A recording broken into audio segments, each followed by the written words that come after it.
Puluhan tokoh publik mulai dari aktivis anti korupsi, akademisi hingga seniman surati para ketua umum partai politik untuk menggulirkan hak angket dugaan kecurangan pemilu 2024. Dalam suratnya, 50 tokoh mendesak 5 ketua umum parpol untuk mengajukan hak angket.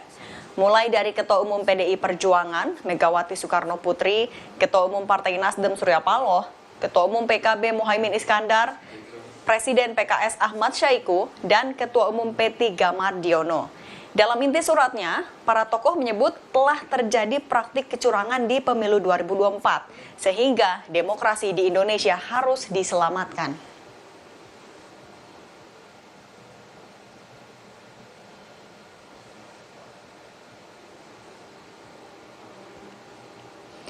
Dalam suratnya, para tokoh menyebut dugaan kecurangan pemilu terjadi bukan hanya saat pencoblosan di 14 Februari, tapi sejak awal proses penyelenggaraan pemilu hingga pelaksanaan proses penghitungan suara yang dilakukan KPU dan aparatur kekuasaan lainnya. Surat itu ditandatangani 50 tokoh, diantaranya Novel Baswedan, Bivitri Susanti, Usman Hamid, Faisal Basri, Saud Situmorang, dan Yanuar Nugroho. Audit itu ya bagaimana sebelum, sesudah, dan sedang, dan seterusnya. Sehingga menimbulkan keraguan bagi kita soal angka, kalaupun nanti jalurnya apakah lewat MK atau lewat angket, itu soal lain.